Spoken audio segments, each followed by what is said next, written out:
Boa noite a todos, sejam bem-vindos a mais esse estudo, a esse canal do CELV, do GELCO. Nós fazemos parte do GELCO, que é o grupo de estudo dos livros da codificação, e esse canal ele é dedicado ao estudo do livro Obras Póstumas. Hoje nós vamos dar continuidade ao estudo que a gente começou semana passada sobre a Constituição do Espiritismo, e vamos falar mais alguns itens desse capítulo. O nosso amigo Sérgio, ele ainda não conseguiu ainda entrar, que está com um probleminha técnico na internet dele, mas ele está vendo lá se ele consegue ainda participar. Então a gente vai dar início, vamos fazer aqui a leitura inicial do livro Caminho, Verdade e Vida, pelo Espírito Emmanuel, médium Chico Xavier. A lição de hoje é: esperemos. Não esmagará a cana quebrada e não apagará o morrão que fumega, até que faça triunfar o juízo, está em Mateus, capítulo 12, versículo 20. Evita as sentenças definitivas em face dos quadros formados pelo mal. Da lama do pântano, o Supremo Senhor aproveita a fertilidade.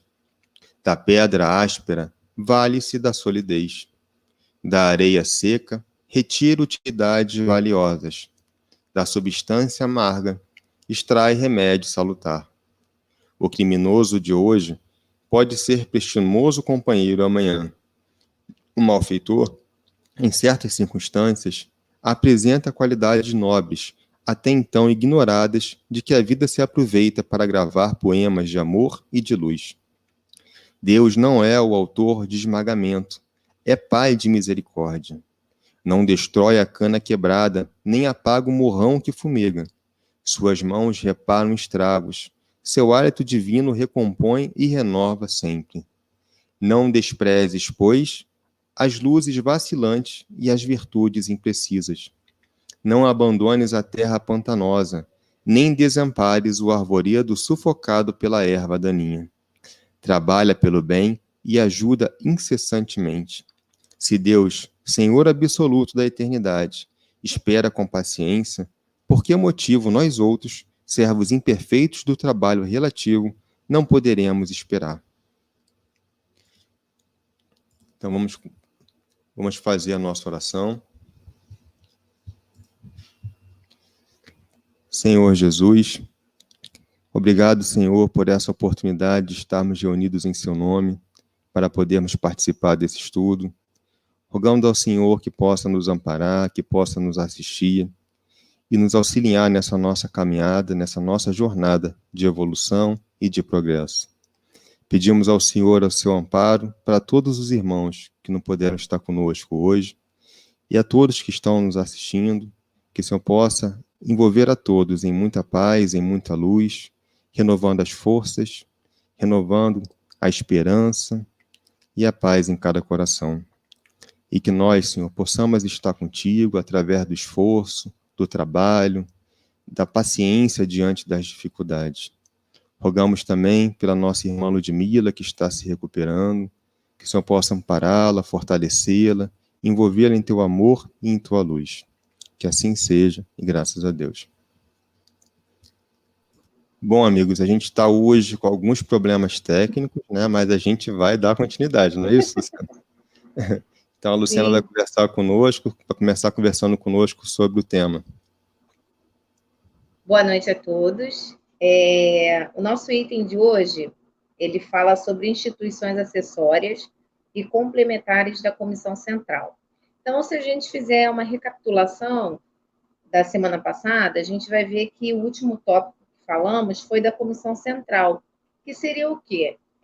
A ideia, né, de componentes para que pudessem estar verificando os objetivos da doutrina espírita, verificando os interesses da doutrina espírita, cuidando desses interesses, né? E aí, Kardec, dentre várias ideias, né, pensadas, sugeridas, ele coloca que seria uma comissão, mais ou menos de 12 pessoas, né? E aí colocou para a gente que não seria uma pessoa só, porque na ausência dessa uma pessoa, as ideias, os trabalhos ficariam paralisados, né? Então, a princípio, essa comissão ela se daria em torno de 12 pessoas, né? E aí, além, né, desses objetivos dessa comissão central, que seria cuidar dos interesses da doutrina, cuidar dos novos estudos, a concentração de todos os documentos, informações que possam interessar o espiritismo, a questão também da manutenção, a extensão dos laços de fraternidade. Então, dentre todos aqueles itens, né, que Kardec colocou, né, como sendo de interesses da doutrina espírita, precisaria ter o quê? Uma comissão central para cuidar, né, de todos esses interesses. E dentre essa comissão, dentre essas ideias, né, também foram sugeridas o quê? Uma biblioteca, né? E aí que ele fala onde se encontrariam reunidas todas as obras que interessassem ao espiritismo, um museu onde ficariam se achariam colecionadas as primeiras obras, né? E todos os trabalhos mediúnicos mais notáveis. É que meu celular está descarregando, está escorregando aqui, vou segurar. Um dispensário destinado às consultas médicas e gratuitas com um médico diplomado, né, que pudesse estar trabalhando nesse sentido, um caixa de socorros e de previdência em condições práticas, um asilo, uma sociedade de adeptos que celebre sessões regulares, sendo que Kardec chama atenção para 2 itens, né, que seria a criação de um caixa geral de socorros, né? Então, ele fala aqui que seria impraticável, né, que pensasse nisso como concentrado num local só, né? Lá na Revista Espírita,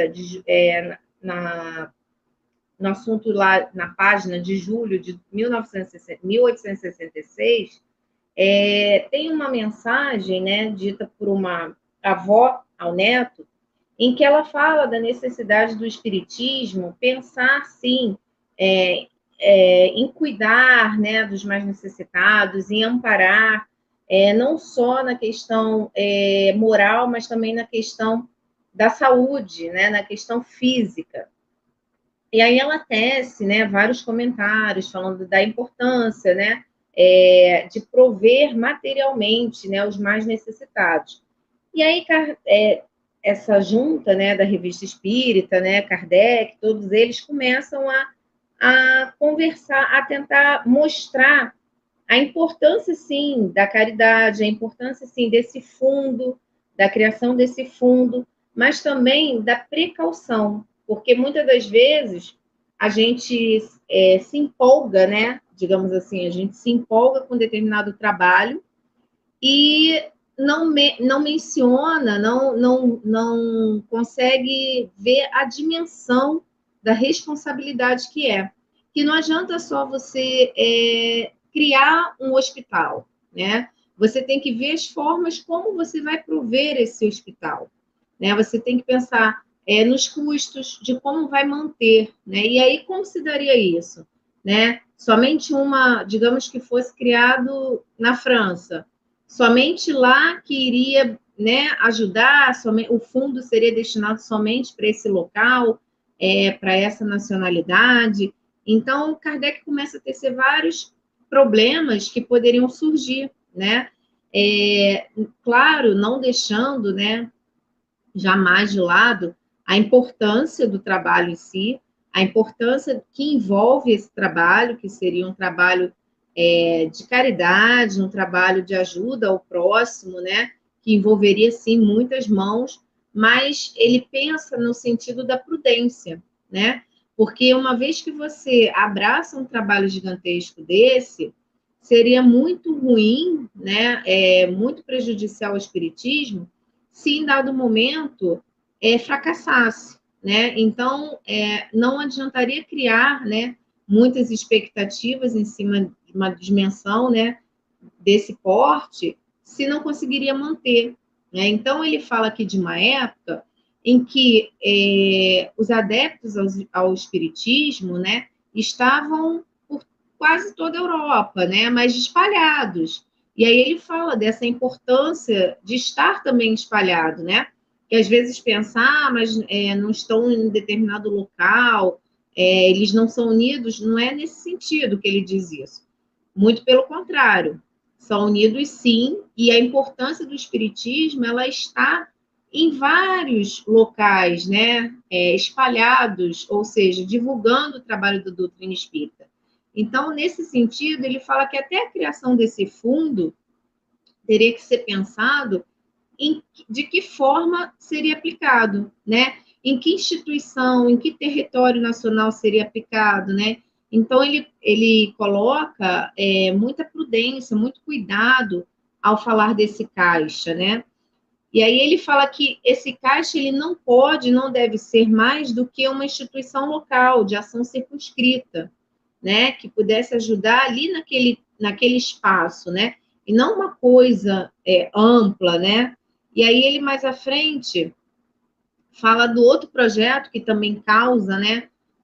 Uma observação, que merece uma observação, que é com relação ao projeto de um asilo, né, que é uma das ideias surgidas, além da biblioteca, além do museu. E aí ele coloca que logo de começo, não poderia executar um trabalho de suma importância, né? Porque ele requer, sim, tem muitas coisas envolvidas. Ele fala que a questão da administração, né? Você administrar, você erguer, você manter, né? Tudo isso tem que ser muito pensado, tem que ser cuidadosamente administrado, né? Até porque você está falando em nome do espiritismo, né? Então, todo cuidado que merece, né? Todo cuidado que tem que ter, até para que não caia em descrédito, né? O trabalho, que não caia em descrédito, né? Toda a boa vontade envolvida. Então, ele fala que é preciso da administração tempo de se firmar e de atuar com regularidade, antes de complicar suas atribuições com empreendimentos que possam fracassar. Seria imprudência tentar muitas coisas antes de estar certo de dispor dos meios de execução. Então, até semana passada, teve um item que a gente falou, né, dos espíritas que são pseudo-espíritas, né, que a gente até que o capítulo colocou, que estava no livro, que chegam com um certo entusiasmo, com uma certa empolgação, e não se utilizam da prudência, né? E com isso, acabam tendo resultados que não são muito desejados. Então, também com relação a erguer um asilo, né, que foi até uma sugestão dessa comunicação lá na Revista Espírita, tem que ser muito bem pensado, tem que ser cuidadosamente elaborado. Atualmente, a gente sabe que tem várias casas que auxiliam, várias casas que ajudam, né, entidades filantrópicas, entidades sem fins lucrativos, como orfanatos, asilos e até alguns hospitais, né, com doações.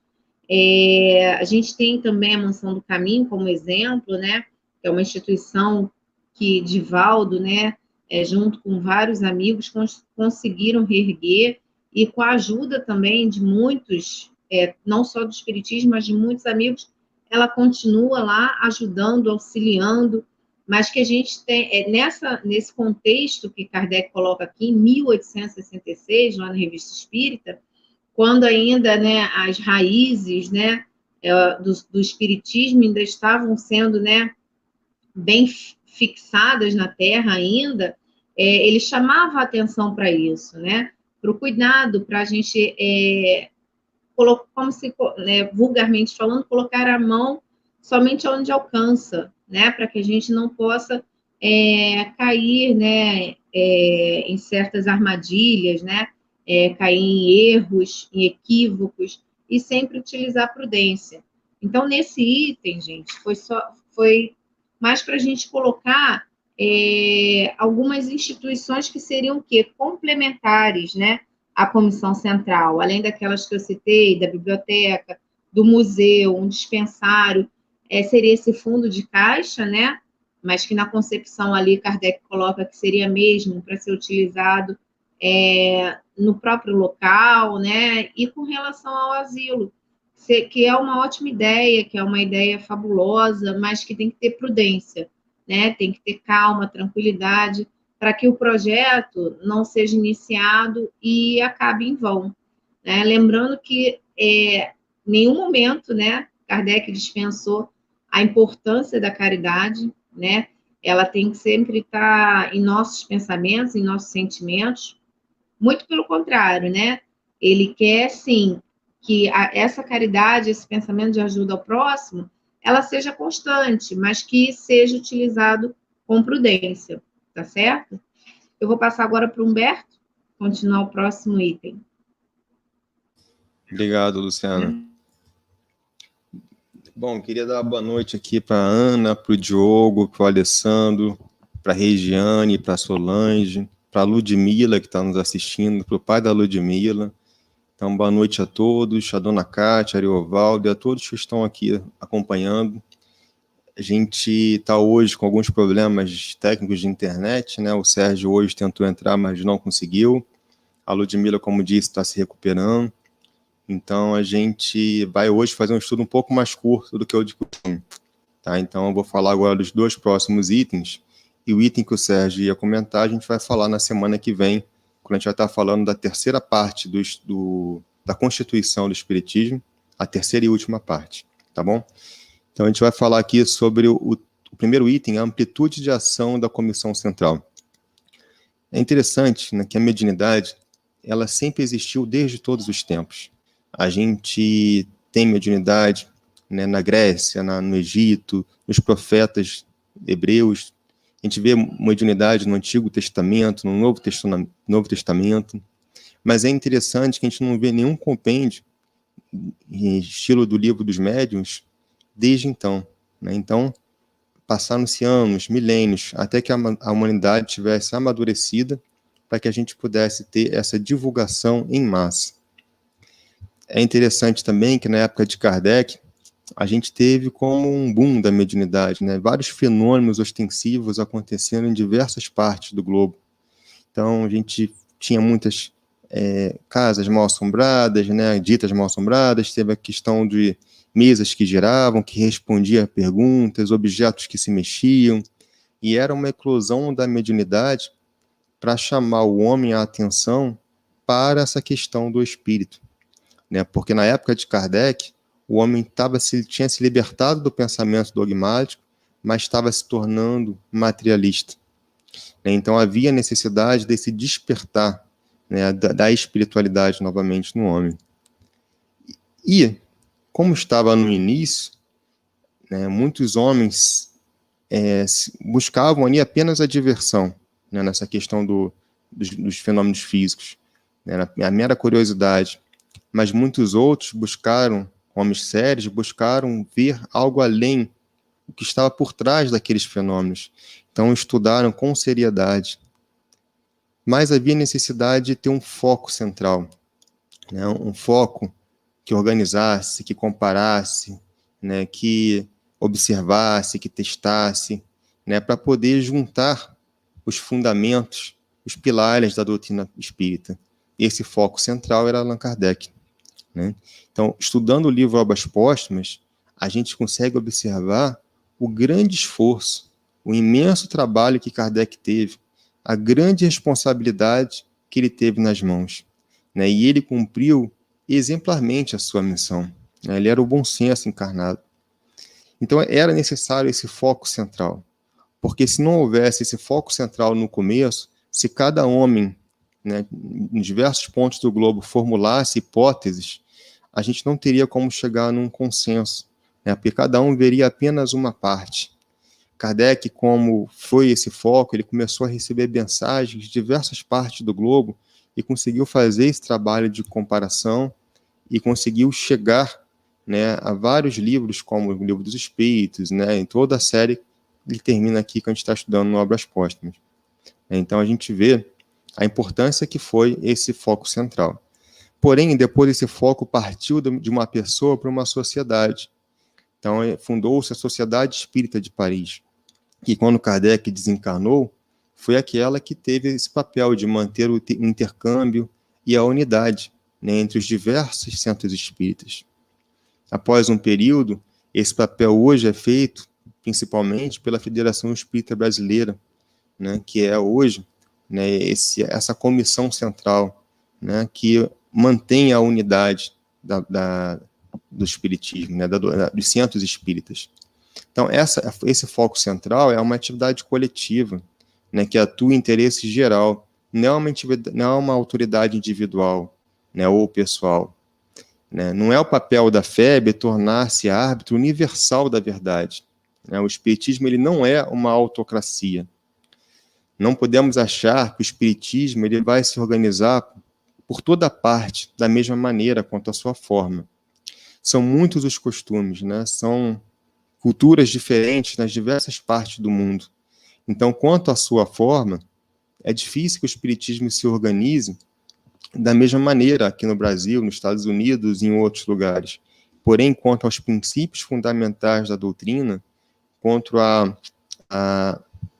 base, né, moral do espiritismo, que é o evangelho, quanto aos fundamentos da reencarnação, da individualidade da alma, da mediunidade, tudo isso tem que manter-se coeso. Né? Então, é papel de todo espírita manter essa unidade.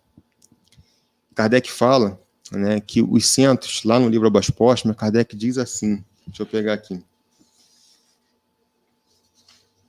Ele fala o seguinte: os centros que se acharem penetrados do verdadeiro espírito do espiritismo deverão estender as mãos uns aos outros fraternalmente e unir-se para combater os inimigos comuns, a incredulidade e o fanatismo. Por quê? Porque o verdadeiro espírito tem por base a fraternidade e a caridade. E, né, então, por mais que as formas variem, porque as culturas variam, os costumes variam, os centros espíritas não podem atirar-se pedra uns aos outros, não podem nem mesmo atirar pedras a outras filosofias, a outras crenças religiosas. Porque quem faz isso está revelando, na verdade, uma conduta anti-espírita. O espiritismo ele nos ensina a tolerância, né, a compreensão, a fraternidade e a união. Né, a união de todos nós. No próximo item, Kardec fala sobre os estatutos constitutivos. Ele fala da necessidade da criação de um estatuto do espiritismo. Mas a gente vai focar aqui nos estatutos dos centros espíritas, porque os centros espíritas eles são regidos por estatutos. Né? Esse estatuto ele pode começar sendo elaborado por uma única pessoa, mas é importante que ele passe posteriormente pela sanção de um colegiado, para evitar qualquer imposição ou equívoco de um único homem. Por quê? Se apenas a gente fosse regido pela ideia de um homem, a gente poderia cair no equívoco dos interesses pessoais, das opiniões pessoais. Então, é interessante que após a escrita do estatuto, que esse estatuto ele passe pela sanção, né, pela análise de um colegiado. Kardec também nos fala da necessidade da revisão periódica dos estatutos, pois assim, o que é bom para uma determinada época pode não ser bom para outra época. Então, as necessidades elas vão variando de acordo com a época, de acordo com o desenvolvimento das ideias, mas que também é importante que esse estatuto ele não fique variando muito, né, porque isso poderia gerar instabilidade. Então, é necessária experiência, deixar que as ideias tomem corpo, que amadureçam, antes de implementar uma mudança. Né? É interessante também, né, que quem toma a decisão, se deve ou não mudar algo, deve ser sempre um colegiado, né, que não uma única pessoa, como a gente diz. Né? Porque isso é fácil de entender. Por mais méritos que tenha uma pessoa, a sua opinião tem meramente valor pessoal. Né? E é importante sempre fazer uma análise em conjunto. Kardec também nos diz aqui, nesse item, que a obra individual primitiva, que abrir o caminho, se tornará na realidade obra coletiva de todos os interessados. Né? Isso significa que, às vezes, lá no início da fundação de um centro espírita, às vezes uma pessoa, uma família, um grupo pequeno, tem a ideia de formar um centro espírita. Né? Então, começa com a ideia de uma pessoa, e aí funda o centro espírita, que vai ganhando corpo, e com o passar dos anos, se torna uma obra coletiva. Né? Outras pessoas chegam, outras pessoas fazem parte daquele grupo, né? E aí começa a encorpar aquele centro, né? E tornando aquela obra coletiva para o bem de todos os interessados. Né? Então é interessante. A nossa casa, por exemplo, tem 100 anos. Então, quando a gente vê fotos de lá atrás, né, como ela começou, com todas as dificuldades de 100 anos atrás, né, e chegando aqui agora, né, fazendo um estudo online, né, olha que interessante, né, a evolução que teve de lá para cá. Quantas pessoas chegaram, quantas pessoas passaram pela casa. Né, então, é muito interessante isso. Então, era isso que a gente tinha para trazer. O estudo vai ser bem rápido. Luciano, você quer comentar mais alguma coisa?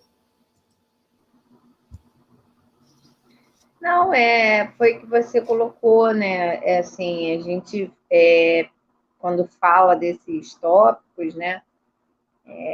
Da semana passada, de hoje, a gente está falando de uma realidade lá de 1800 e pouco, né?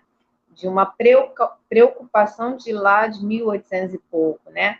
Então, o que nos dá assim mais segurança do quanto Kardec, né, e todos os trabalhadores da época pensavam, né, se preocupavam com a diretriz da doutrina espírita, né? Não só no que eles estavam vivendo no momento, mas do que seria no futuro, né? Então, a importância de você pensar no espiritismo como uma unidade, né? Unidade no sentido de quê? De unidade de pensamento, né? Unidade de estarem focados todos no mesmo objetivo. Então, a gente parte de uma realidade, né, onde tudo era muito mais difícil, né, onde tudo era a questão da comunicação, né, para você chegar até a comunicação chegar até determinado país, até determinado local, era muito mais trabalhosa, era muito mais penosa no sentido de tempo, né, e, enfim, então, assim, a gente vê a importância não só de estarem ali divulgando a doutrina espírita, né? Mas também da importância que eles, da preocupação que eles tinham com o futuro do espiritismo, né? De estar ali elaborando, pensando de que forma poderia deixar um legado, né? Para as futuras pessoas, né? Futuros trabalhadores, futuras pessoas que estariam ali no movimento, né, dando continuidade a esse movimento espírita, né? É É isso. verdade, né? E por isso também ele sempre escreveu com muita clareza, né? Para não deixar margem à interpretação, com muita objetividade, né? Para não ter margem de interpretação em cima dos textos. Né? Então, a Kardec sempre teve essa preocupação, de fato, né, de manter essa unidade, de manter esses princípios fundamentais da doutrina espírita muito claro, né? Para que a gente pudesse ter essa base de entendimento e pudesse mais tarde, como nos dias atuais, né, ao ter contato com esse conhecimento, a gente ter um pensamento crítico, uma análise crítica das obras que vão surgindo, né, para que a gente saiba filtrar, né, as coisas, né? Então é muito interessante essa observação que você fez mesmo. Bom, pessoal, como falei, a gente hoje está com alguns problemas técnicos, o Sérgio não pôde participar, ele ia conversar conosco sobre o último tópico do estudo, mas a gente vai deixar para a semana que vem, quando a gente vai concluir esse capítulo da Constituição do Espiritismo. Tá? E depois vamos dar sequência ao estudo. Então, vou convidar a nossa irmã Luciana para estar fazendo nossa oração. A gente agradece a participação de todos. Desejamos muita paz e muita luz a todos durante essa semana. Querido amigo Jesus, querido Pai Deus, queridos amigos espirituais, agradecemos de coração a oportunidade de estarmos aqui reunidos, de estarmos aqui com o pensamento voltado a essa doutrina que tanto nos acalenta, que tanto nos direciona, que tanto nos ampara. Obrigado, querido Jesus. Obrigado por ter colocado a doutrina espírita em nossas vidas. Obrigado por ser esse exemplo, por ser esse amigo tão presente em nossos corações, em nossos pensamentos.